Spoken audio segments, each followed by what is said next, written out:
La promesse, c'est une gamme de produits qui sont meilleurs pour la santé et meilleurs pour l'environnement et livrés directement dans la boîte aux lettres. Donc ça veut dire qu'on a 3 piliers fondamentaux, 2 qui sont tout à fait liés à la formule et à l'emballage, et puis la boîte aux lettres, je t'explique pas.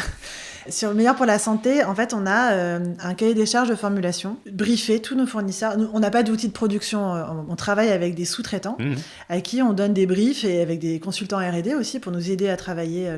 Et donc, notre cahier des charges de formulation, il va lister plein de critères de choses qui sont autorisées mais plutôt interdites en tant que matière première. Et donc, on a plein de matières premières qu'on interdit pour leur impact avéré ou suspecté sur la santé.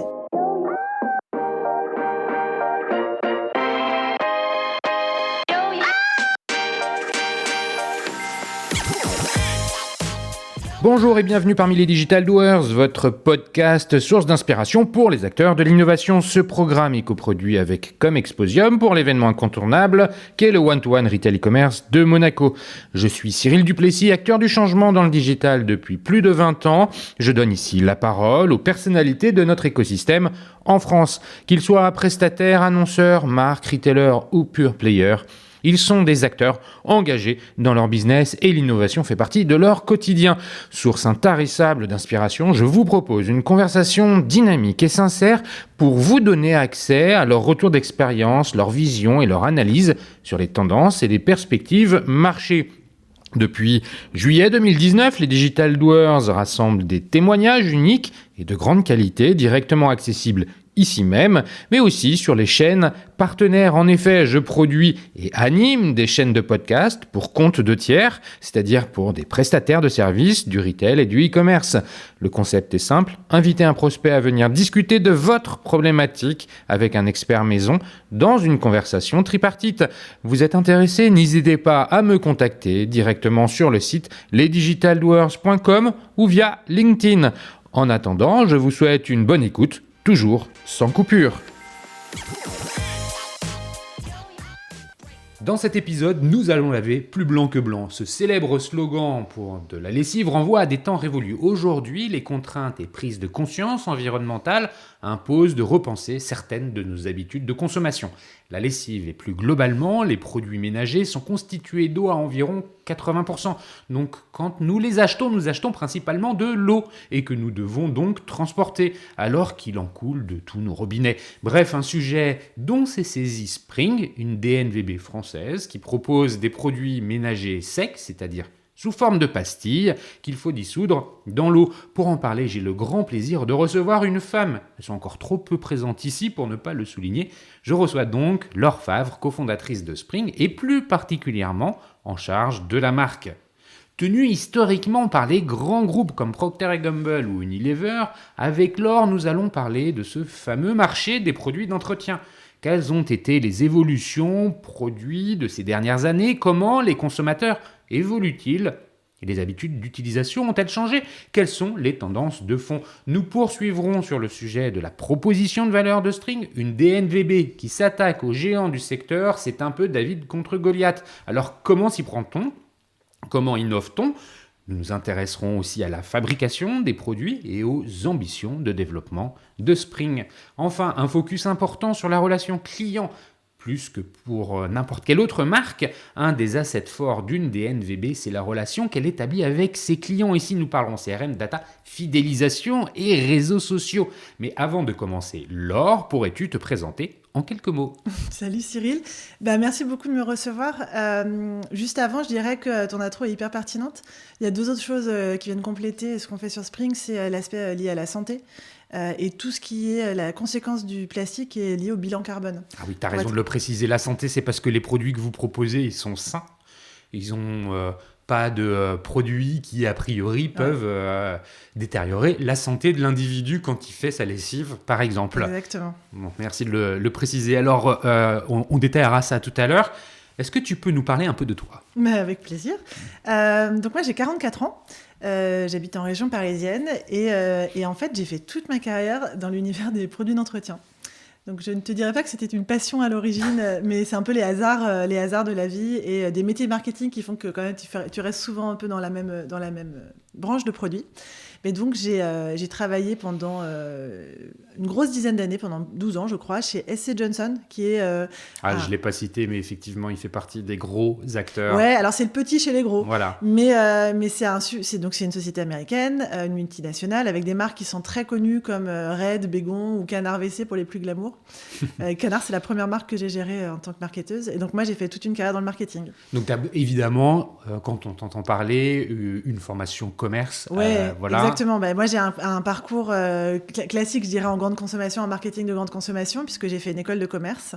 Et après, en fait, j'ai commencé chez Johnson avec un petit passage sur le terrain en tant que commercial, qui est, moi, je pense, un passage indispensable pour tout bon marketeur pour comprendre la réalité du produit et de où va se retrouver ton produit. Et puis après, donc, j'ai géré la plupart des marques de Johnson, sauf les insecticides. Là, c'est un marketing B2C, c'est un marketing B2B. Comment, tu définis les enjeux marketing dont tu avais la responsabilité dans une boîte comme la tienne? Parce que vous n'étiez pas en D2C. Non, pas du tout. Voilà. Alors, en fait, je dirais il y a deux choses. D'abord, moi, j'ai eu deux passages différents chez Johnson. C'est-à-dire qu'au début, j'ai géré que des marques qui étaient parmi le portefeuille global de Johnson. Donc, toutes les marques que tu retrouves sous le même nom et les mêmes graphiques, que tu sois en Inde, aux États-Unis ou au Brésil. Et puis, j'ai aussi eu la chance de gérer une marque qui s'appelle K2R, qui est une marque de détachant, qui est désormais chez Henkel, mais donc qui était une marque sous contrat de licence. Et donc là, le marketing est très, très différent. Donc ça, c'est déjà deux choses différentes qui appelleraient deux réponses différentes. Et puis aussi, moi, j'ai été aussi bien chef de produit, chef de groupe, voilà, que catégorie manager. Et donc, pour te répondre, en fait, c'est un marketing, en théorie, un marketing B2C, puisqu'on fait bien des produits qui ont vocation à arriver dans ta buanderie ou dans ta cuisine. Mais notre premier conso au client à convaincre, c'est le distributeur pour qu'il ait envie de vendre tes produits dans son rayon. Donc, ça veut dire que tu as une approche qui est quand même à la fois d'abord tournée vers le consommateur, évidemment, puisque c'est quand même lui, in fine, qu'il va falloir convaincre.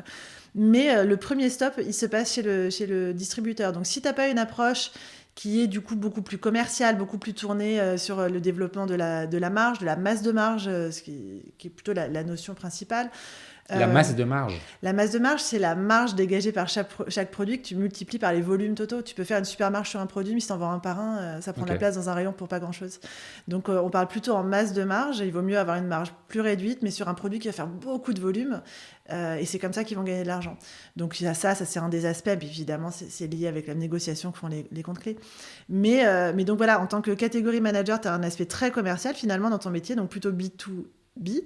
Et puis en tant que chef de produit, tu es plutôt B2C. Et alors pour couronner le tout, moi quand j'étais en charge de K2R, j'étais et chef de produit et catégorie manager. Du coup, double casquette. Et puis après, en tant que chef de groupe, j'encadrais une équipe sur ces deux fonctions. Donc c'est un marketing plutôt B2B et B2C. Ouais, c'est ça. C'est quand même assez complexe parce que tu ne vends pas de la même façon ton K2R à des particuliers que... convaincre un distributeur qu'il faut le mettre en tête de gondole non, un particulier, tu vas lui parler des bénéfices du produit, de sa performance de nettoyage, du sérieux de la marque, de la connaissance R&D que peut avoir la marque, donc pour rassurer sur l'efficacité du produit. Donc tu parles plutôt des matières que tu mets dans les produits, détachant à l'oxygène actif. Tu vas marketer des claims, donc des revendications commerciales qui vont convaincre le consommateur que tu sais de quoi tu parles. Alors que ton distributeur, tu vas lui parler de ce qu'on appelle les VMH, les ventes moyennes hebdomadaires, c'est-à-dire comment tourne ton produit en rayon, à quel point il est performant. C'est bien parce que tes consommateurs l'achètent qui tourne beaucoup en rayon. La masse de marge, la marge qui délivre par produit, sa position par rapport aux concurrents, s'il est plus ou moins performant. Donc tu vois, tu es sur des arguments qui sont complètement différents. Différents. L'un entretient l'autre, évidemment. Bien sûr. Donc là, tu as fait ça pendant 10-12 ans. En passant différentes étapes, en étant en charge de différents types de produits, ce qui te permet d'avoir une véritable connaissance du secteur. Mais je crois que tu as aussi une suite dans ton parcours. Ouais, alors en fait, c'est une suite qui a été initiée sur K2R. Je disais que c'était une grande chance parce que comme K2R, c'était une marque qui était une marque locale, j'ai eu l'occasion de faire à la fois du marketing le plus stratégique qui soit, puisqu'il s'agissait de définir le positionnement de la marque, travailler sur des concepts d'innovation, des films publicitaires. Donc ça, c'est vraiment ce qu'on appelle le marketing stratégique. Et puis faire tout ce qu'on décrit sur le marketing opérationnel, la promo, voilà, par exemple. Et en fait, comme c'était une marque sous licence, j'avais également un gros travail dans la gestion, je dirais plus politique, du contrat avec le propriétaire de la marque. Donc c'était la gestion d'un contrat de licence. J'ai fait de la R&D avec ils avaient le site industriel qui nous permettait de produire nos produits. Donc je travaillais avec les équipes R&D, j'ai négocié des prix d'achat, donc je fais de la logistique des achats. Et là, je me suis rendu compte, en fait, dans un contexte de PNL qui n'était pas tout à fait... la marque ne délivrait pas tout à fait la rentabilité qu'elle devait délivrer.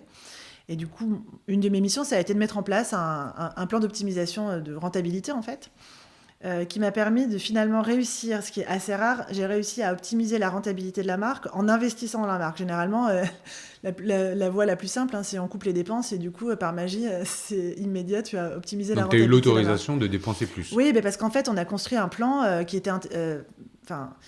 j'allais dire intelligent, je ne dois pas manquer d'humilité, mais en fait, le plan, c'était en réinvestissant dans la marque, en redonnant de la valeur à la marque.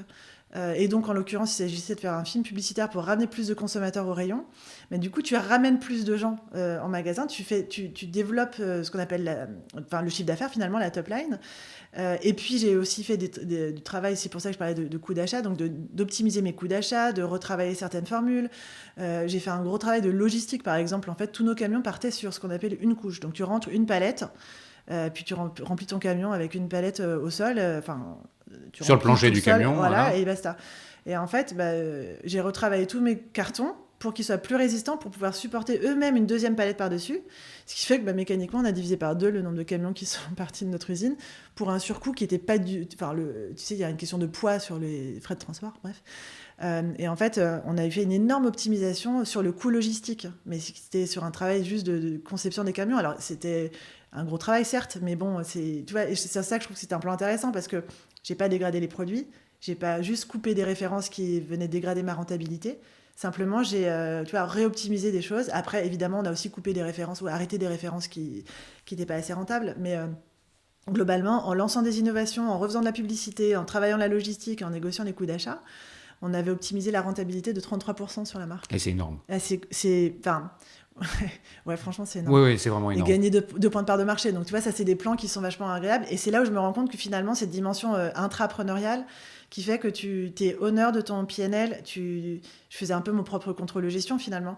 Et se dire, voilà, là, je vois qu'il y a un problème sur tel produit. Là, il y a une optimisation à faire. Je comparais avec les PNL des autres marques de Johnson que je gérais aussi, puisque j'étais chef de groupe sur toutes les marques de l'entretien. Je me disais, mais c'est pas possible, en fait. Il y a des écarts qui ne sont pas justifiés. Donc, c'est comme ça qu'en remontant le filon, tu retombes sur l'histoire des camions qui partent sur une couche. Et donc, effectivement, je me dis, ça, c'est passionnant, en fait, de dire que tu peux construire un plan le plus intelligent possible. Alors, peut-être qu'il y avait certainement des choses qui étaient optimisables, hein, mais le plan le plus intelligent possible, te donner les moyens de le mettre en œuvre. C'est beaucoup d'efforts, certes, mais en même temps, on est là pour ça. Et derrière, tu vois un résultat qui, en plus, est un résultat positif, puisque non seulement on optimise la marge, mais en ayant fait de la part de marché. Je me dis, mais en fait, tu gagnes sur tous les niveaux. Et c'est là que je me suis rendu compte qu'effectivement, j'ai toujours été très orientée sur mes résultats, le fait d'obtenir des résultats. Mais là, il y a un côté hyper concret, et c'est un peu comme... C'est pas toujours aussi simple, c'est un peu quand tu veux, tu peux. C'est-à-dire, si tu mets des efforts, si tu définis ton plan, en fait, derrière, il y a quand même moyen d'arriver à des résultats. Donc ça, c'est avec en fait, c'est l'asset que tu as, tout ce que tu viens de décrire, finalement, cette expérience, ce savoir-faire, ces expertises, et tu veux les mettre au service d'autres choses. Oui, et donc là, je retrouve à un moment où on me contacte pour faire partie d'une aventure extraordinaire qui est celle du LBO, où on rachète en fait un fonds d'investissement et en tant qu'associé, on rachète des marques à Reckitt Benckiser pour les relancer. Et les marques, c'était donc la marque la plus importante et celle qui aura la plus grosse croissance.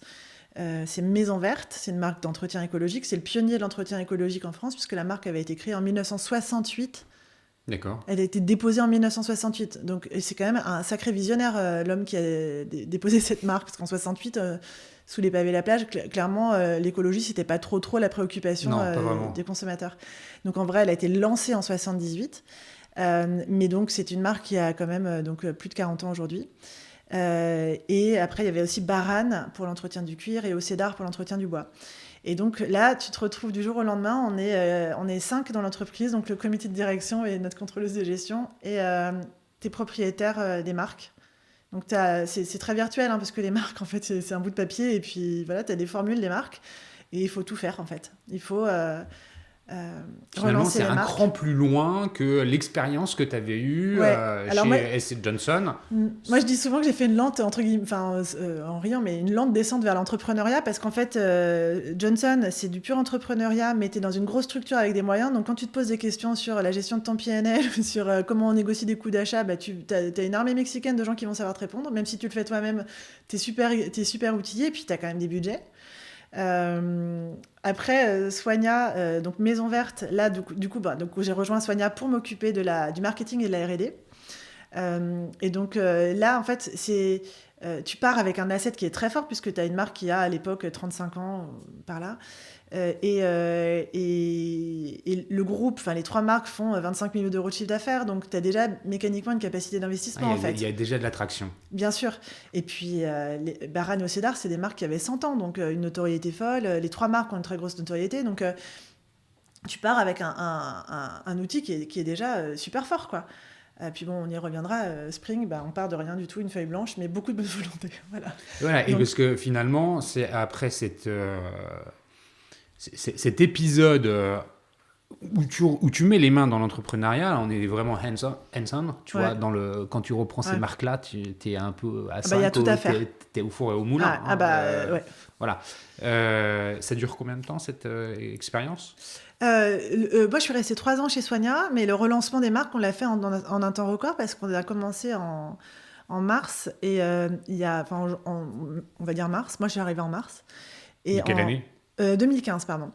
Et en fait, tu as un temps fort avec les enseignes, justement les distributeurs, qui s'appellent les revues d'innovation, qui se passent à partir du mois de juillet.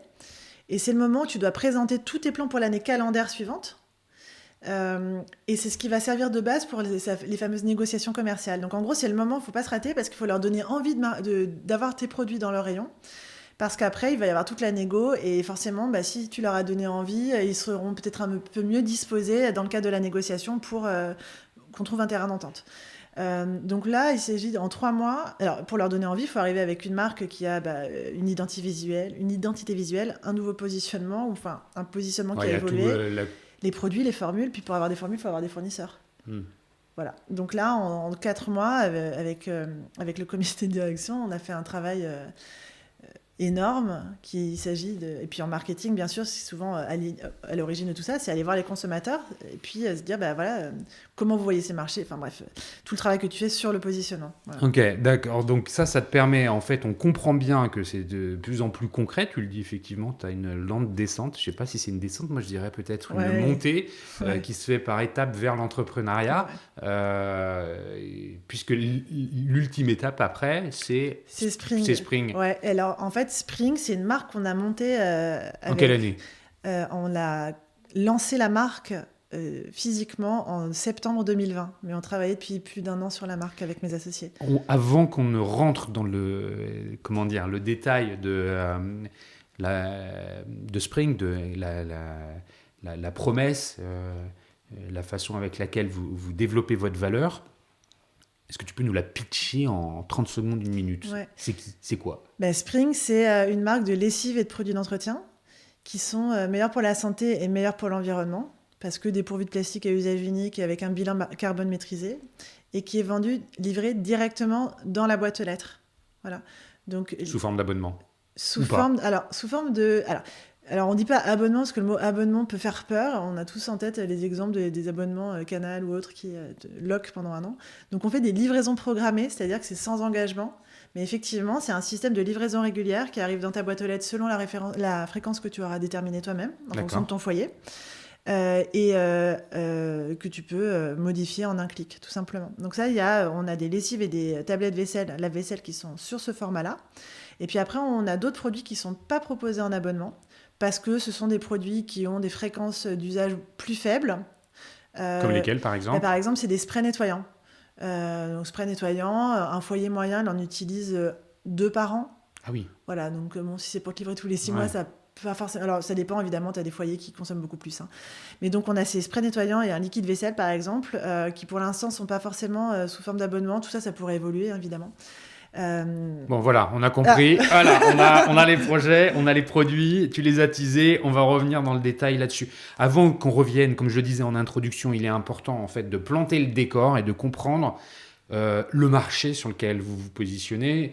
Effectivement, on a l'impression quand on est une DNVB qui commence from scratch, ben, d'être David contre Goliath. Il y a des grands acteurs. Tu es issu aussi de cet écosystème, tu le connais beaucoup mieux que moi. C'est quoi le marché? Comment on le définit? Est-ce que tu as des éléments chiffrés à nous communiquer?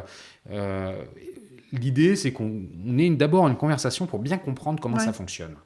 Alors, le marché, c'est... donc là, on parle d'un marché qui s'appelle la droguerie ou l'entretien. Donc, c'est un marché qui fait un peu plus de 3 milliards d'euros en France et qui va de la lessive à tous les produits que tu utilises en complément de ta lessive, donc l'assouplissant, le détachant, par exemple, aux produits pour la vaisselle, en machine ou à la main, et tous les produits d'entretien de la maison de manière générale, donc pour faire les vitres, entretenir le sol, les toilettes, voilà.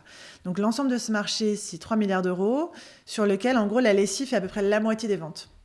Voilà. Pourquoi? Parce qu'en fait, c'est des marchés... C'est un marché qui stagne, c'est un marché... C'est un marché qui est bon an, mal an, entre plus 1 et moins 1, quoi. Ok. Sur le total marché, mais on verra que les marques écologiques sont les marques qui sont en croissance. Voilà. D'accord. Justement pour santé et environnement. Donc voilà, effectivement, c'est un marché qui est en croissance. La lessive, c'est de loin le plus gros la plus grosse des catégories parce que en gros, elle concerne tout le monde. Tout le monde achète de la lessive. Et en plus, c'est un produit qui est très technique, donc qui coûte un peu plus cher qu'un spray nettoyant, par exemple, et qu'on utilise très fréquemment. Voilà. Pourquoi c'est technique, la lessive? Mais parce qu'en fait, une lessive, c'est fait de plein de matières différentes qui ont des rôles différents. Donc, tu as les matières qui vont permettre de, on va dire, rafraîchir le linge, le nettoyer correctement, voilà. Tu as celles qui vont le détacher. Donc, par exemple, si tu as une tache de fraise, une tache de thé ou de café, en fait, on a besoin de matières différentes. C'est pas forcément les mêmes matières premières qui vont savoir détacher la fraise ou le café. Donc, en fait, on a un cocktail. Souvent, ce sont des enzymes. Donc, ce qu'on appelle un cocktail d'enzymes. Donc, selon les marques, il y a 3, 5, 7 enzymes différentes qui vont venir dans la formulation de la lessive pour permettre de détacher super bien. Puis après, il y a encore plein d'autres types de matières pour garder les couleurs super éclatantes, pour entretenir le blanc, etc. Ça, c'est issu de la chimie, ces ingrédients, c'est la transformation de produits issus du pétrole. Comment ça fonctionne? Ça dépend. En fait, tu as des matières qui sont des matières issues de matières naturelles, qu'elles soient végétales ou minérales. Et puis, tu as des matières issues de la pétrochimie. Voilà, donc ça dépend des positionnements des marques, du cahier des charges de formulation des marques, des choix que font les industriels. Le marché, aujourd'hui, il est à 90% sur des formules qui sont pétrochimiques. Alors, merci. Tant qu'on est sur le produit, restons-y. Quelles sont les évolutions produits en fait, sur ce marché, la droguerie entretien, notables des dernières années? Est-ce que c'est statique? Est-ce qu'il n'y a rien qui a bougé? Ou alors est-ce qu'on voit au contraire des ruptures ou des évolutions plus lentes dans les produits? Et si oui, est-ce que c'est les consommateurs qui les drivent ou c'est autre chose? Complètement. En fait, juste pour terminer sur pour planter le décor, on parlait des David contre Goliath. Les produits d'entretien, aujourd'hui, tu as 3, 4, 5 gros groupes qui font à peu près 80%, 90% du marché. C'est la règle des 80-20. Ouais, voilà. Okay.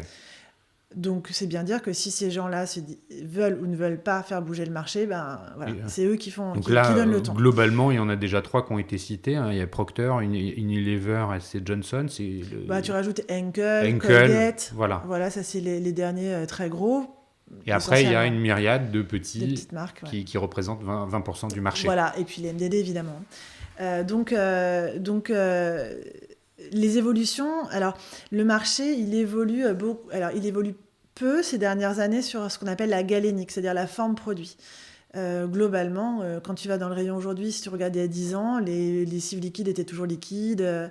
Il y avait le début des capsules, mais c'était les prémices. Alors ça, c'est un format qui est en très forte croissance aujourd'hui. Mais globalement, les formes produits évoluent plus. Ce qui évolue, c'est plutôt les les claims ou le marketing autour de ces formes produits. Alors, alors pourquoi je dis ça? En fait, on voit beaucoup de manières de dire du 5 en 1, du tout en 1, du magique, miracle, tout ça là. Ça, c'est le marketing que moi dont j'ai voulu m'extraire, hein, parce que voilà, bref, c'était pas celui qui me parlait. Plus celui qui me parlait. Et en fait, ces claims, ces bénéfices en fait, de 3 en 1, 5 en 1, par exemple, ils ont eu quand même un petit impact sur la forme produit, puisque en fait, le consommateur aime de plus en plus qu'on lui montre, quand on dit ce produit, les 3 en 1, en fait, je te montre les 3 compartiments. Ouais. Tu vois, voilà. Ouais. Bon, il veut une forme de preuve. Exactement. De la promesse. Ouais, exactement. Mais alors, toi, je pense qu'on y reviendra largement, mais la preuve de l'exigence du consommateur est devenue extraordinairement importante, et tant mieux, parce que ça pousse les marques à faire mieux. Mais c'est vrai que ça se traduit notamment dans la forme produit. Tu me dis que c'est un 3 en 1, mais prouve-le-moi. Voilà. Donc ça a poussé les industriels à avoir des formes produits qui soient du coup plus dissociées, effectivement, pour démontrer ce qu'ils avancent. Franchement, sinon, à part ça... Les évolutions, je suis en train de comprendre dans ce que tu me dis, elles sont majoritairement marketing, dans la communication, dans la façon dont on présente le produit. Beaucoup, ouais. Dans la mais c'est formulation... la réassurance, c'est important pour le consommateur aussi. Bien sûr, mais finalement, mal, le produit intrinsèquement, il n'a pas fondamentalement changé. Les lessives d'il y a 20 ans, elles n'avaient pas forcément moins bien que les lessives d'aujourd'hui. Il y a quand même eu une évolution, notamment sur le marché de la lessive généraliste, hein, donc de toutes marques confondues, qui est que quand même donc on est encadré par des réglementations en Europe. Et une réglementation qui évolue avec le temps, c'est sur la concentration des lessives. Donc il y a, je sais pas, je dirais c'était, on va dire 10 ou 15 ans, une dose de lessive recommandée par les marques, donc qui était encadrée par cette réglementation européenne, c'était 120 millilitres par lavage. Voilà, donc super. Moi, je commence Soigna en 2015, c'était tombé à 75 millilitres par lavage, et maintenant c'est 50 millilitres. Donc en fait, il y a quand même un début de conscience des autorités, que avoir 75% d'eau ou 90% d'eau dans une lessive, c'est quand même pas très très logique. Et du coup, ils ont commencé à imposer aux marques de concentrer leur lessive. Donc la concentrer, ça veut dire on retire l'eau, mais ça veut dire qu'il faut quand même reformuler, parce que tu peux pas te contenter de retirer l'eau et hop, j'arrive par magie de 75 à 50. Ça me fait penser finalement à la régulation qui intervient dans le secteur automobile, où le régulateur demande aux constructeurs de produire des voitures qui polluent de moins en moins, avec de moins en moins de CO2. Quelque part, on est un peu dans un... Ouais, c'est ça. Dans un parallèle là avec la lessive. Oui, c'est ça. Après, on va le voir, mais nous, notre capsule, elle fait 14 millilitres et il n'y a pas d'eau dedans. Donc, en fait, on peut aller quand même beaucoup plus loin que ça. Mais aujourd'hui, du coup, les évolutions, il y a un peu de cadre réglementaire qui t'impose effectivement d'aller plus vers des formules plus concentrées, donc avec moins d'eau. Il y a ces évolutions dont j'ai parlé sur plutôt la manière de présenter les produits aux consommateurs. Mais après, ça reste un marché qui est 100% quasi dans des flacons en plastique.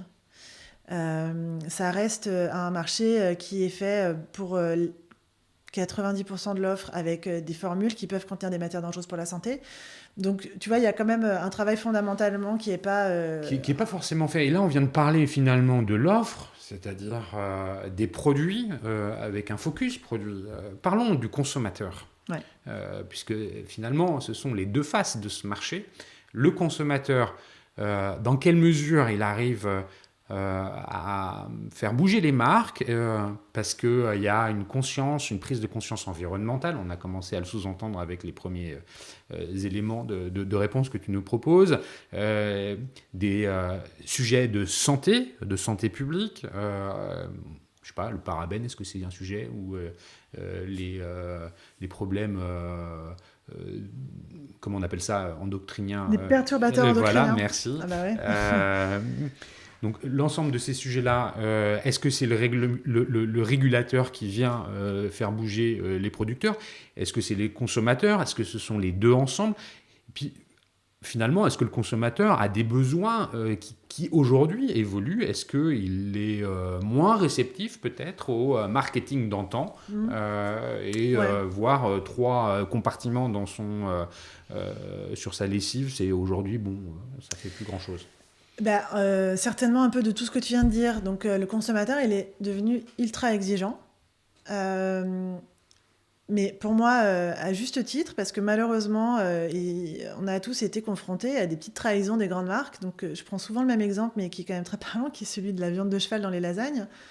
Tu fais confiance dans une marque que tu connais depuis 10, 20, 50, 100 ans.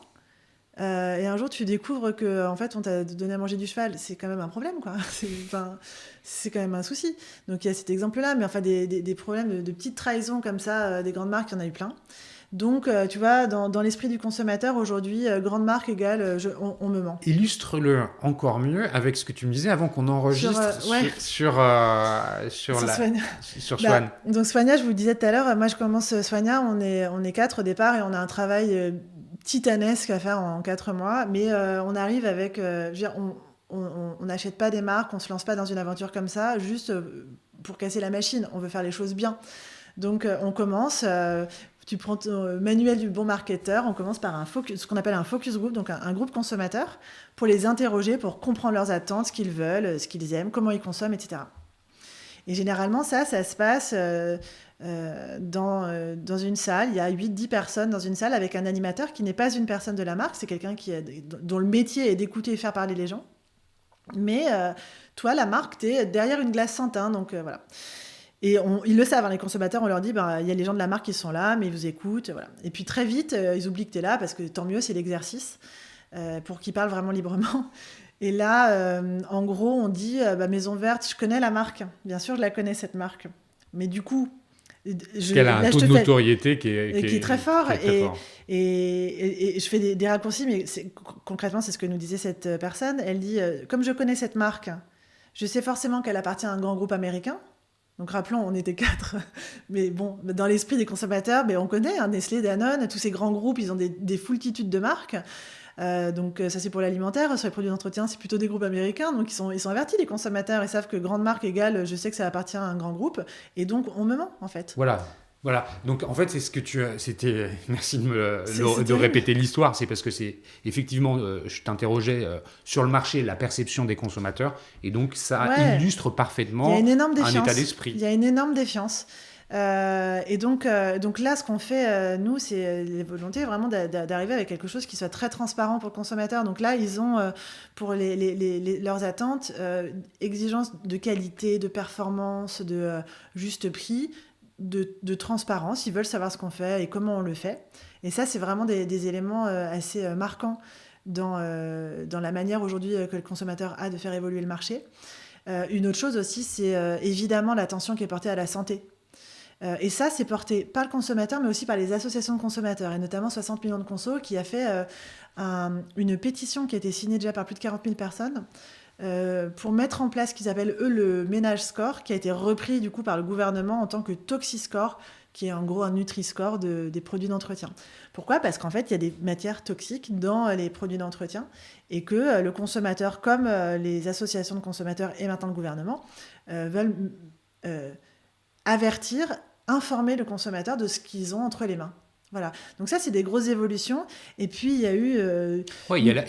finalement, il y a l'intervention extérieure au marché qui vient réellement apporter un élément contributif à l'évolution de ce marché. Bien sûr. Et puis, il y a eu quand même un petit détail ces dernières années qu'on n'ignore pas, qui s'appelle la Covid. Et tu vois que, par exemple, sur le marché, je te disais, en gros, c'est un marché qui est stable à 3 milliards d'euros. Mais quand tu regardes, en fait, le pool des marques écologiques, donc celles qui sont plus attentives à la santé et à l'environnement, ces marques-là, si je compare à avant Covid, donc à 2019, elles ont fait plus 32%. Donc ce sont les marques standards qui sont les grandes perdantes. Bien sûr, mais parce que défiance des consommateurs, parce que c'est des matières qui sont moins bonnes des formulations qui sont moins bonnes pour la santé. Et ça, le consommateur, de plus en plus, en est conscient. Oui, bien sûr. Ouais, bien sûr. Bien sûr, mais parce que c'est qu'aussi, il y a plein de marques comme nous qui faisons le travail d'éducation aussi, d'expliquer. Alors nous, on a 1 an et demi, donc autant dire qu'on fait ça très modestement, mais la somme de toutes ces marques-là fait qu'on éveille une conscience auprès des consommateurs. Dans la beauté aussi, par exemple, il y a ce qu'on appelle la clean beauty, que tu connais très bien avec notamment Yuka ou Inky Beauty, les applications qui te permettent de noter et de savoir un peu la qualité du produit que tu as entre les mains.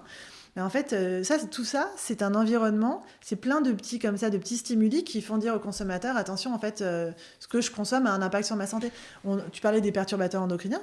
tu ouvres le journal, c'est presque tous les jours qu'on t'en parle à droite ou à gauche. Je veux dire, c'est une vraie problématique et ça, ils le savent. Et c'est vrai, et est-ce que tu as le sentiment, ou est-ce qu'il y a des données qui viennent illustrer ma question, est-ce que toutes les classes de consommateurs sont sensibles à ces sujets-là? Est-ce que c'est à peu près universel? Tout le monde a cette volonté? Ou est-ce que finalement... pourquoi je te pose la question? Parce qu'on est en train d'observer dans le bio une décroissance du bio Ouais. qu'on peut mettre en comparaison avec une surpercroissance du hard discount comme Lidl. Alors tu vas me dire, mais c'est pas forcément opposable, un peu quand même, parce que le bio, ça vaut quand même un peu plus cher, et que le bio ne croît plus aussi vite qu'avant, voire décroît, parce qu'il y a une question du pouvoir d'achat derrière. Et quand tu prends cet aspect-là, du pouvoir d'achat, et que tu te dis que le hard discount prend des parts de marché, il y a une relation. Donc finalement, ceux qui ont les moyens sont toujours peut-être plus dans le bio, ceux qui ont un peu moins les moyens sont peut-être un peu moins dans le bio. Il n'y a pas une homogénéité de consommation du produit bio en France selon la catégorie de consommateurs. C'est pour ça que je te pose la question. En fait, ce que je te dirais, c'est c'est certainement moins vrai dans les produits d'entretien écologique parce qu'en fait, on n'a pas ce problème de prix. Ça coûte pas forcément plus cher d'acheter un bon produit. Et je vais te dire, quand tu es responsable de ces marques-là, parfois ça te fait mal au cœur parce que en fait, le bio entraîne une idée de bio égale plus cher, donc écolo égale plus cher. Dans les produits d'entretien, on dit écologique et dans l'alimentaire, on dit bio. Mais bon, voilà. Donc en fait, il y a une espèce de croyance que comme le bio est un peu plus cher que les marques conventionnelles en alimentaire, du coup, l'écolo, c'est pareil. Bon, ça on en souffre parce que c'est pas vrai et je peux te dire que bien souvent on est même un peu moins cher que les marques nationales. Mais bon, c'est hyper intéressant que tu le précises. Moi je peux te dire parce que j'ai des données de panel et que je vois bien mes prix, je sais les prix qu'on pratique et quels sont les prix moyens en France, mais en fait, il y a une espèce. C'est ça aussi tout le travail qu'on doit faire en tant que marque pour redonner de la valeur à ce qu'on fait, mais la bonne valeur à ce qu'on fait, pour qu'ils comprennent aussi, et par l'efficacité, et par la qualité des parfums, parce que c'est super important. Super transition sur la deuxième partie, sur la proposition de valeur. Merci Laure. Effectivement, parle-nous un peu de la façon avec laquelle, finalement, maintenant qu'on a compris ce marché, tu nous as donné des chiffres, on a illustré la partie produit, offre avec les acteurs principaux et puis finalement des besoins consommateurs qui évoluent, on va dire, dans le bon sens, soutenus par des externalités, tu as cité 60 millions de consommateurs par exemple, qui viennent modifier les comportements d'achat. Vous arrivez en tant que DNVB. Ça veut dire, pour rappeler la DNVB, que vous maîtrisez la chaîne de valeur de A à Z, c'est-à-dire de la production jusqu'à la consommation du produit chez le consommateur, donc sa livraison.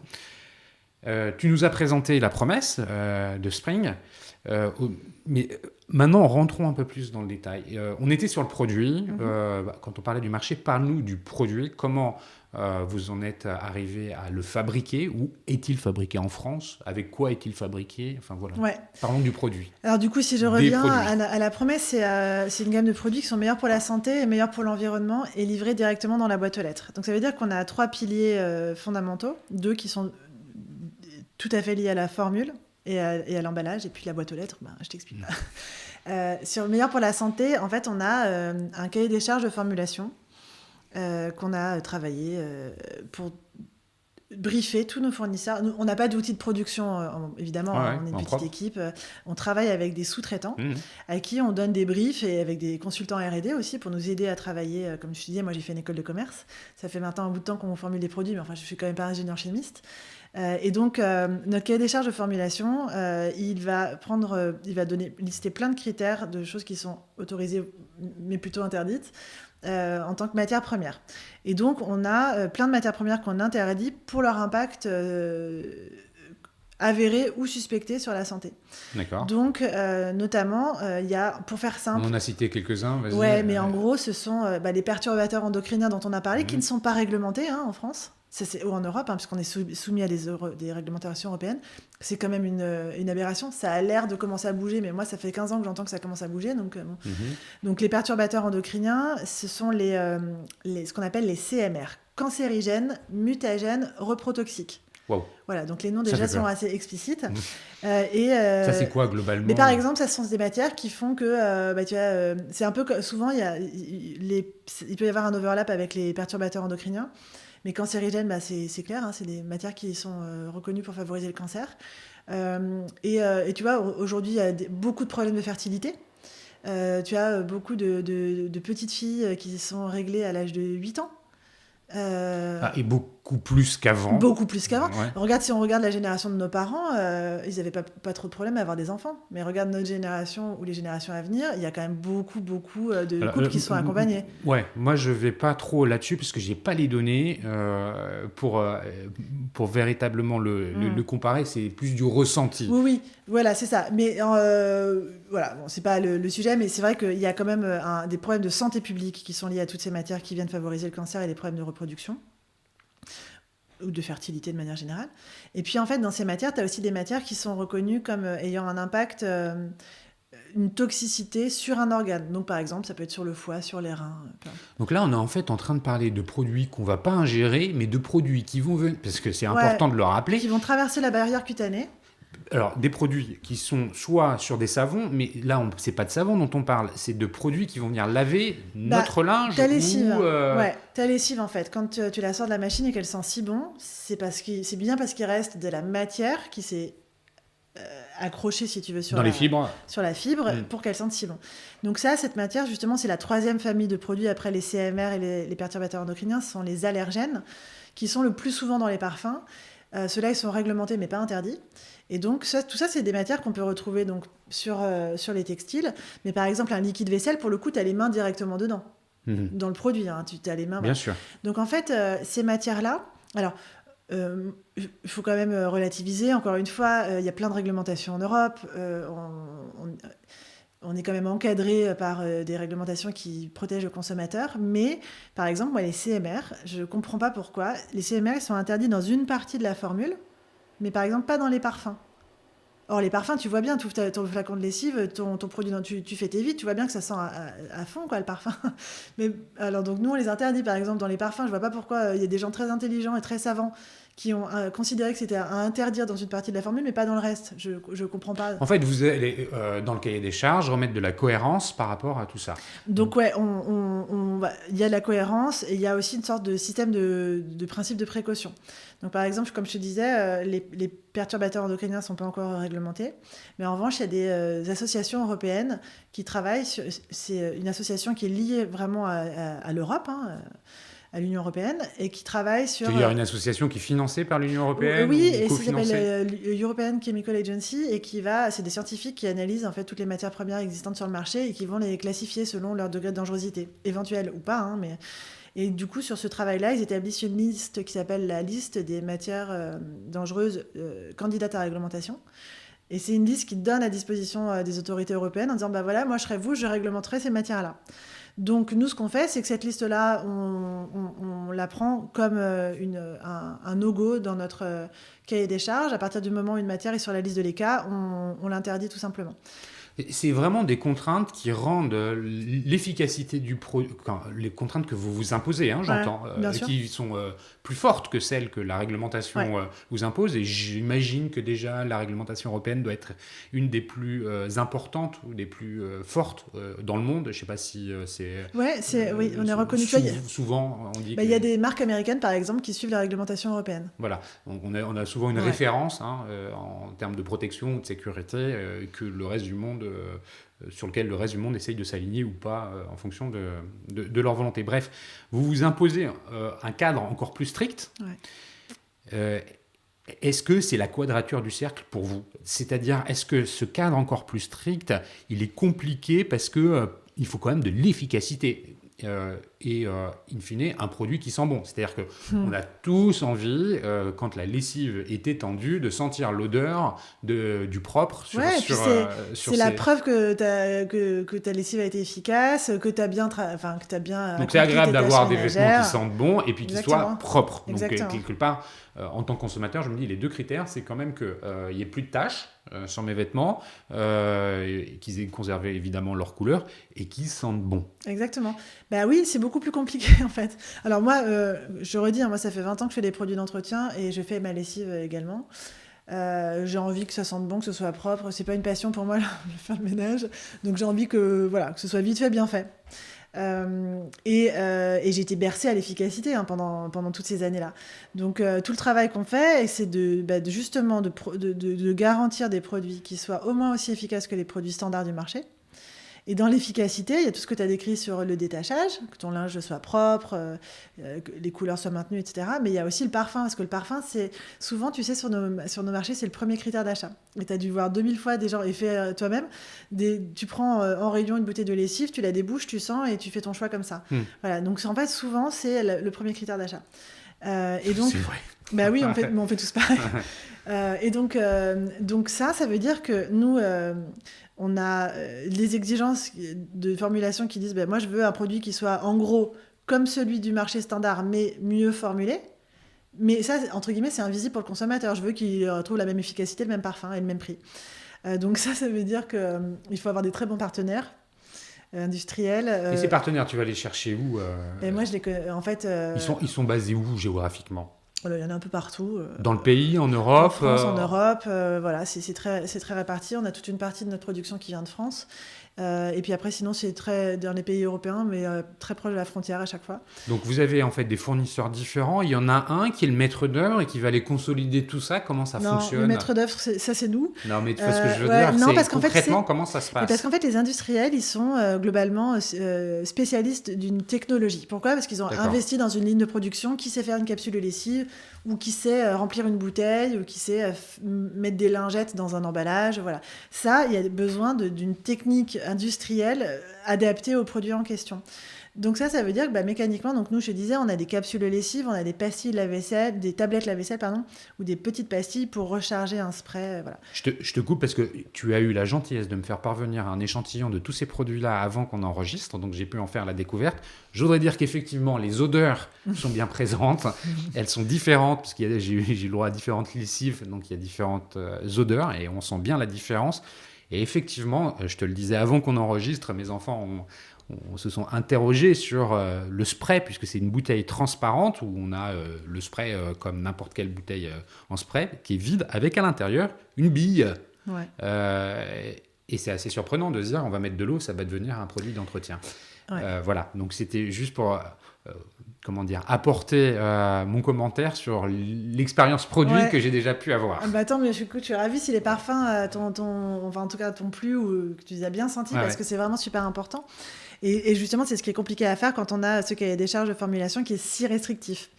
Donc, je te disais, il faut avoir des bons partenaires parce qu'en fait, il faut avoir envie de nous accompagner dans ces développements qui sont bien plus complexes. On y arrive très bien, hein, mais c'est vrai qu'on y arrive après littéralement des dizaines d'essais, mais de nombreuses dizaines d'essais.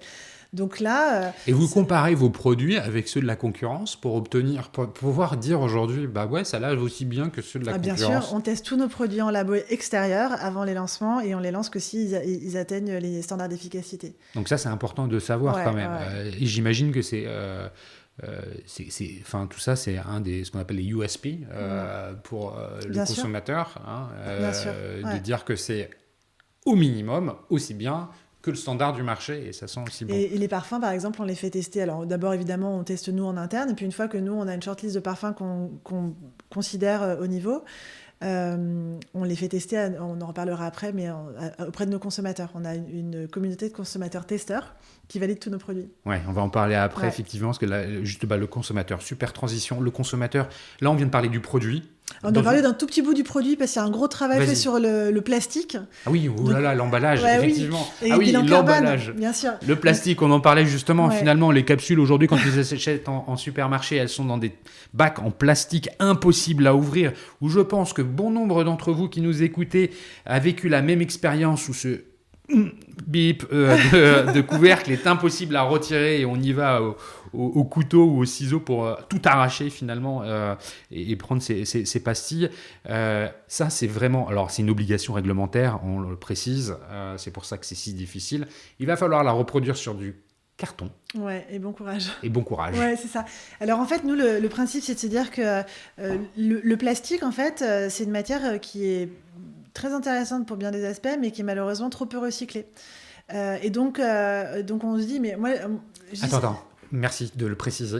Ouais. Quand on s'est eu au téléphone la première fois, tu m'as dit, tu m'as informé finalement du faible taux de recyclage. C'est 1/5 du plastique en France. 1/5. Alors que quand on se dit, Ouais. voilà, on a nos poubelles jaunes, on met les trucs là-dedans, en fait, c'est que 1/5 du plastique. C'est incroyable. Il y a une grosse confusion souvent entre recyclable et recyclé déjà. Ouais. En fait, oui, mais en fait, ouais. D'accord. Et puis, toutes les régions ne sont pas au même niveau d'avancement dans la filière de tri. Nous, en région parisienne, on a la chance d'avoir l'extension des consignes de tri. Donc, on peut trier, par exemple, nos pots de yaourt ou le film qui entoure un pack d'eau si tu achètes encore de l'eau en bouteille. Enfin, pour ceux qui achètent encore de l'eau en bouteille. Mais par exemple, voilà, il y a cette extension des consignes de tri, mais il y a bien des régions où ça n'existe pas.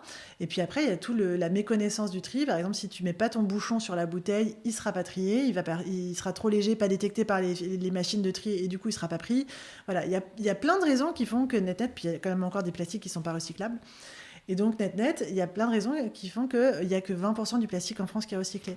Parenthèse fermée, mais il était quand même très important de le souligner parce que c'est vraiment quelque chose qui n'est pas connu. Mais non, et puis c'est le fondement de notre positionnement parce qu'on se dit à un moment, on interdit les pailles dans les bars, mais en fait, on n'interdit pas tous ces bidons de plastique dans le rayon. Moi, ça me paraît complètement aberrant.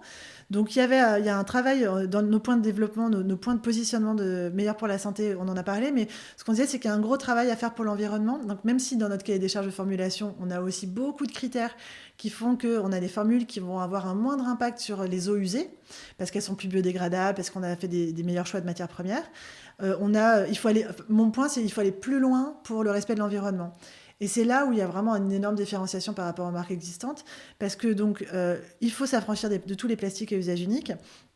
Et puis aussi, on t'a dit en moyenne 80% d'eau, ça veut dire que c'est un bilan carbone parce qu'on transporte l'eau qui est aberrant. Puis en plus, après, tu vas jeter ton flacon en plastique et racheter le même derrière. Bon. Donc, parce que l'image, c'est de se dire finalement, quand tu achètes ta soupline, tu achètes un pack de flotte. Mais bien sûr. Tu achètes de l'eau. Et puis tu achètes un pack de flotte. Qui a été lui-même transporté. Tu m'expliquais que parfois, les bidons, ils sont même fabriqués ailleurs que là où ils sont remplis. Donc, il y a un transport entre la fabrique des bidons jusqu'à l'usine qui va les remplir. Et puis après, l'usine, elle va livrer les distributeurs, toujours en camion. Et les consommateurs vont venir chercher avec leur voiture. Exactement.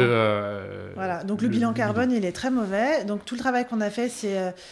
pour schématiser, c'est déshydrater, c'est-à-dire pour faire que des produits qui n'ont pas d'eau et développer que des contenants sans plastique à usage unique. Alors, tu as donné l'exemple du spray, le spray nettoyant. Donc, c'est effectivement une petite pastille comme un Doliprane, quoi, que tu mets dans un flacon d'eau, enfin plutôt comme un efferalgan, que tu vas mettre dans ton flacon d'eau, tu remplis avec l'eau du robinet. En fait, en à peu près une dizaine de minutes, il va se dissoudre et tu vas retrouver la formule que tu as l'habitude d'utiliser. Et quand tu auras terminé ton flacon, tu vas tout simplement le rincer et remettre une pastille, de l'eau du robinet, etc. Tu n'auras plus besoin de jeter ton flacon. Alors si en plus tu as chez toi le flacon qui a la bonne taille, c'est encore mieux parce que tu n'as même pas besoin d'acheter le nôtre. Et là, on est vraiment au top de la réduction des plastiques. La bonne contenance. La bonne contenance, ouais. 500 millilitres. Donc ça, c'est pour les sprays. On vient de lancer en janvier notre liquide vaisselle qui est sur le même concept, sauf que cette fois, c'est pas une pastille, c'est un petit sachet de poudre, mais c'est le même concept. Et là, tu parles de l'équivalent Pec Citron. Hein. Exactement. Et alors, c'est un très bon point. C'est réellement l'équivalent de ces formules-là. C'est-à-dire que tu as une formule que tu vas retrouver. C'est un peu visqueux, c'est un peu comme un gel, un liquide vaisselle. Donc, on va retrouver exactement cette texture-là. Le même pouvoir dégraissant, la même mousse, le même parfum, non, un parfum plus clean, mais la même puissance du parfum.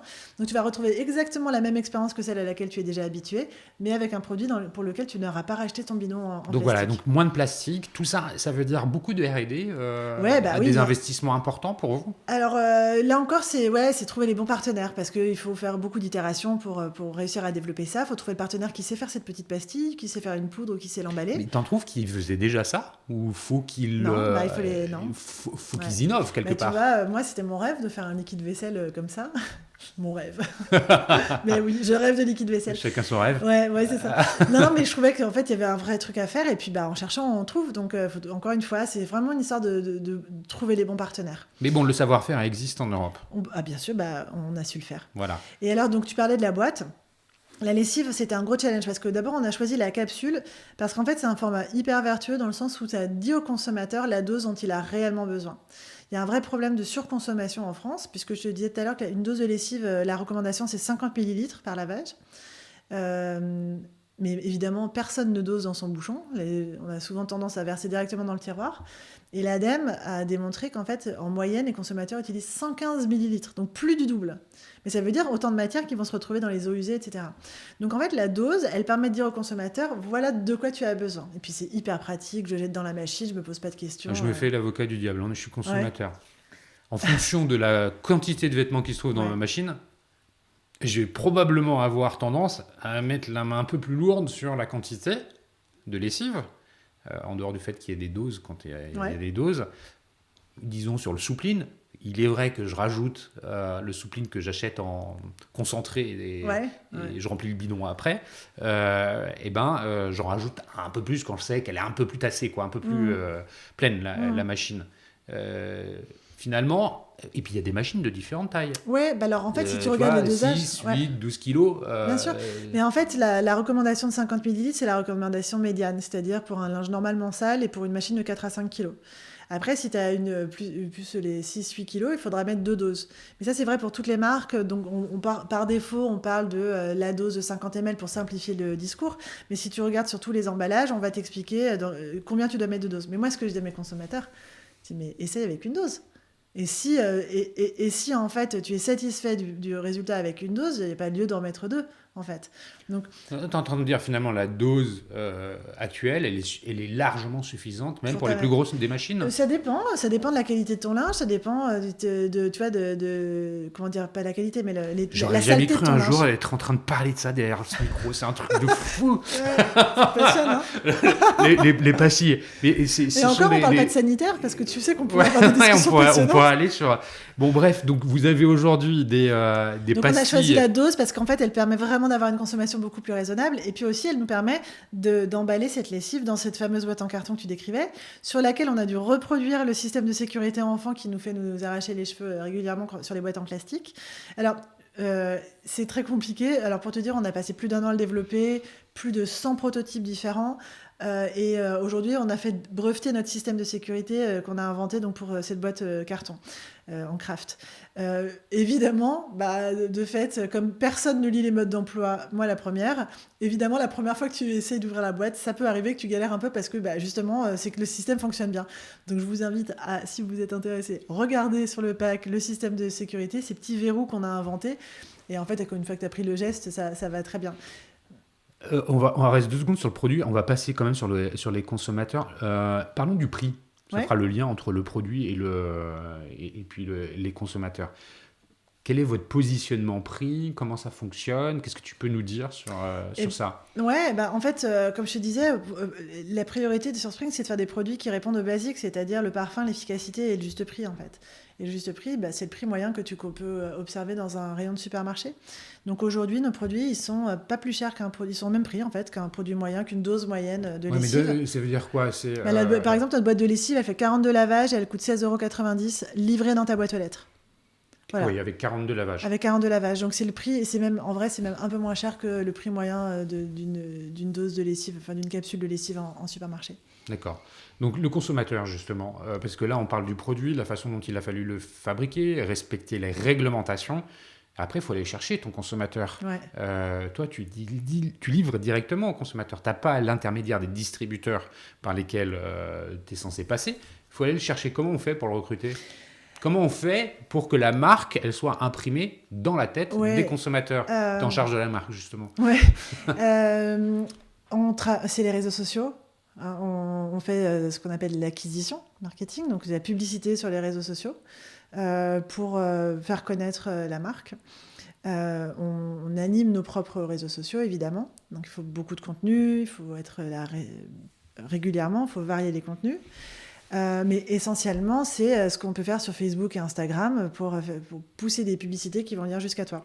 Il y a aussi un programme de récompenses, là, de rewards pour tout parrainage. Exactement, c'est un programme de parrainage. On a la chance d'avoir des consommateurs qui sont très fidèles à la marque et qui sont très satisfaits. Et donc aujourd'hui, on a mis en place un système de parrainage. Donc t'as de toute façon le bouche à oreille qui fait qu'effectivement la marque tu peux avoir connaissance de la marque par le bouche à oreille. Et puis aussi par ce système de parrainage qui va récompenser et le parrain et le parrainé avec un système de pack offert. Et puis on a aussi 2 très belles vitrines puisqu'on on a une partie de la gamme qui est présente à la Grande Épicerie de Paris et chez Monoprix depuis 1 mois. Bon, bah ça, c'est vraiment effectivement une aide supplémentaire. Bah, ça me fait penser justement à une question. Qui sont vos consommateurs ? Là, vous avez déjà livré quand même pas mal de... Ouais. C'est quoi les chiffres de commandes ? On a fait plus de 200 000 commandes. 200 000 commandes. Ouais. Donc, tu sais à peu près où se trouvent déjà tes premiers consommateurs. Écoute, c'était... Est-ce que c'est très urbain ? Est-ce que c'est finalement non, non, c'est marrant, une... parce que du coup, j'ai pas vraiment répondu à ta question tout à l'heure, mais écoute, au 2e mois de vente, donc on a lancé en septembre 2020, dès le mois d'octobre, on livrait Spring dans les 96 départements français. Voilà. Donc en fait, on n'est pas... Alors, Ça veut dire que tu as des consommateurs qui sont partout. Partout. Mais parce qu'en fait, on a une marque qui est très riche sur différents... Le manque d'humilité. Non, mais on a une marque en fait qui répond à des profils très différents. Donc tu me parlais tout à l'heure de ta maman.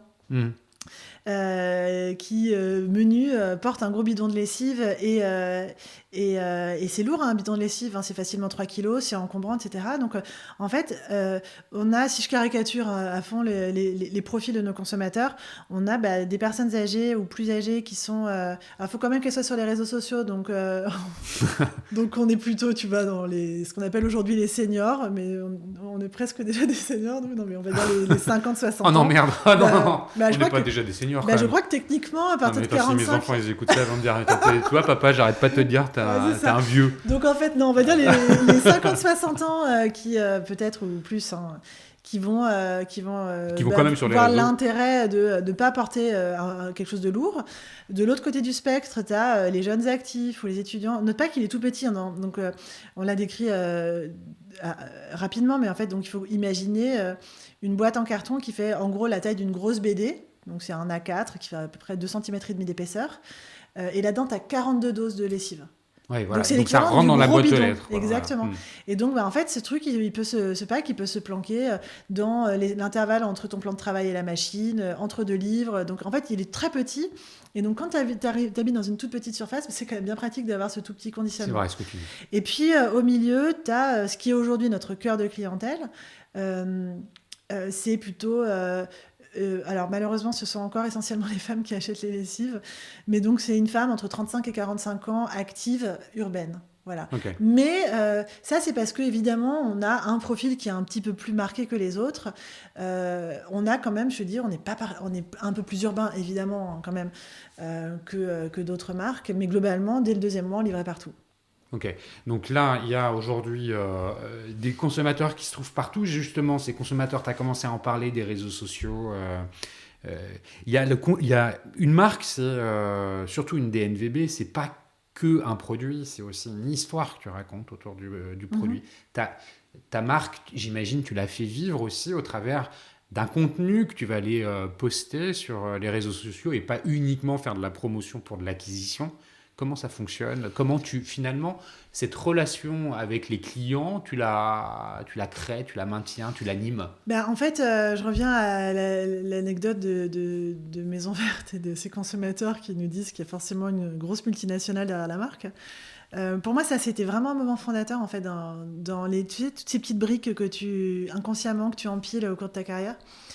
C'est quand même c'est dur parce qu'en fait je crois qu'en fait la plus grande force de ces grandes marques, c'est également leur plus grande faiblesse, c'est leur notoriété en fait, parce que t'es tellement connu qu'on te met dans la case du grand méchant américain qui te ment. T'es classifié et t'en bougeras plus. Un peu quand même, alors bon, c'est caricatural, mais il y a un peu de ça quand même, et je trouve que du coup la chance qu'on a quand on est une DNVB, c'est que là, pour la première fois, tu es vraiment à un clic de ton consommateur, en fait. Ce qui n'est pas le cas quand tu gères Canard WC. Pour que ton consommateur te parle en direct, il faut qu'il peut se lever tôt, quoi. Ouais. Et toi, et vice-versa. Hein. Mais là, en fait, on est hyper exposé, on est super proche. Et je me dis, mais ça, c'est vraiment ce qu'on veut faire vivre avec Spring. Tu vois, avec mes associés Philippe et Ben, On a envie de faire une marque qu'on veut sympa, joyeuse, fun. Si vous regardez un peu sur nos réseaux, tu verras on se permet de faire des petites blagues qui sont souvent, franchement, on fait pas un one-man show, hein, mais on fait des petites blagues. Je me dis que c'est sympa de faire sourire nos consommateurs quand ils lisent nos packs ou nos T'as créé une communications. plateforme de marque? Bien sûr, on a Voilà. travaillé sur cette marque dès le départ et l'idée c'était d'être une marque qui soit différente, à la fois dans son ton et dans sa direction artistique. Donc dans le ton, on veut une marque qui est donc plus simple, plus directe, plus proche des consommateurs. Donc on met pas les fameux claims 5 en 1, tout en 1, on n'utilise pas le mot magique, miracle, ou quand on l'utilise ça va être pour plutôt faire une vanne que pour un truc sérieux, c'est pas des claims pour nous. On dit ce qu'on fait, on le fait très bien. Voilà, on ne surenchérit pas sur des promesses auprès de nos consommateurs parce que franchement, faire une lessive qui lave très bien, qui sent super bon, c'est déjà en fait super bien en fait. Donc pourquoi aller raconter monts et merveilles? Donc en fait, on voulait être dans cette marque simple, fun, joyeuse. Et puis souvent, les marques de produits d'entretien, et puis encore plus quand tu fais des produits qui sont plus respectueux de l'environnement, tu risques d'être soit en fait dans la caricature de la mère Michu qui fait son ménage avec son fichu et ses gants jaunes, ou alors de l'écolo militant un peu ayatolesque, et donc, pardon, mais un peu chiant quoi. Donc en fait, on se disait, mais en fait, on fait des choses beaucoup mieux et on a envie de le faire de manière sympathique. On donne de leçons à personne. Moi-même, comme on disait tout à l'heure, quand je dose mon produit pour le sol, je rajoute toujours une petite louche supplémentaire parce que je me dis ça va mieux marcher alors que je dois le savoir, mais je le continue à le faire de temps en temps. Donc en fait, on donne des leçons à personne parce qu'on pense que chaque effort est bon à faire et que c'est vraiment super. Donc ça, c'est pour le fond. Et puis pour la forme, on a voulu aussi une marque qui soit plus jolie. Alors après, on laissera chacun en juger, j'espère. Mais pour l'instant, on a plutôt des très bons feedbacks. Avec une marque dont on s'est inspiré plutôt des codes des marques de beauté. Les DNVB sont très souvent sur l'univers de la beauté, avec une direction artistique qui est colorée, mais pas criarde, élégante, sans être trop premium non plus. Donc voilà, on essaie de trouver ce bon équilibre avec des produits qu'on n'a plus honte de cacher. Tu verras, notre liquide vaisselle, c'est un flacon très sobre, avec un logo évidemment, parce qu'on est fiers de notre marque, mais il est très sobre, il est en verre dépoli, il y a juste marqué Spring, basta. Voilà. Alors justement, Spring, ça va être un peu le mot de la conclusion. Ça vient d'où? Pourquoi Spring? Alors Spring, c'est le printemps. Tu l'auras bien compris. Oui. Et c'est du coup un mot qui est très associé à nos catégories de produits. Évidemment, ça fait référence au ménage de printemps. Ça fait également référence à la saison, le renouveau, les oiseaux, les fleurs et donc les parfums. Et donc, on sait que le parfum est si important pour nos catégories de produits. Donc, tu vois, tu as tout un champ lexical qui est tout à fait proche de ce qu'on fait. C'est aussi, du coup, une marque qui est très positive. Hein. Le printemps, ça fait souvent sourire. Exactement. Donc, en fait, c'est les oiseaux qui chantent, tout ça. Donc, en fait, c'est vraiment tout un environnement qui est hyper positif. Et puis, c'est aussi un mot qui est court, qui est facilement mémorisable, qui se prononce facilement en français, même si c'est un mot anglais. Donc, pour plein de raisons, en fait, c'est une marque un nom de marque qui nous parle. Bah, écoute, Laure, merci mille fois pour cette conversation détaillée. J'ai été content de prendre énormément de plaisir à aborder un sujet qui, a priori, n'est pas celui des plus sexy. Mais c'est vraiment une conversation où on a pu comprendre beaucoup d'enjeux environnementaux, sanitaires, un marché qui est quand même structurellement dominé par des grands acteurs et à voir arriver un nouveau qui vient un peu apporter une proposition de valeur nouvelle, c'est toujours intéressant, surtout avec un canal de distribution innovant en quelque sorte, c'est-à-dire que versus les produits d'entretien standards distribués dans la grande distribution, là c'est quand même plus innovant directement vers le consommateur. Je vous remercie tous, vous les auditeurs qui êtes toujours plus nombreux à écouter ces conversations, ces épisodes des Digital Doers. Merci aussi à Comexposium, l'éditeur du One-to-One Retail e-commerce de Monaco, pour le support qu'il apporte justement aux Digital Doers. Merci à toi encore une fois, Laure, pour ta participation. Ça a été un vrai plaisir. Si on veut rentrer en contact avec toi, j'imagine que LinkedIn, Laure Favre, oui, voilà, avec plaisir. Et le meilleur des moyens, si jamais vous rencontrez des difficultés, vous pouvez toujours rentrer en contact avec moi, soit via LinkedIn, soit via le site lesdigitaldoers.com. Laure, je te dis à bientôt. À bientôt, merci Cyril.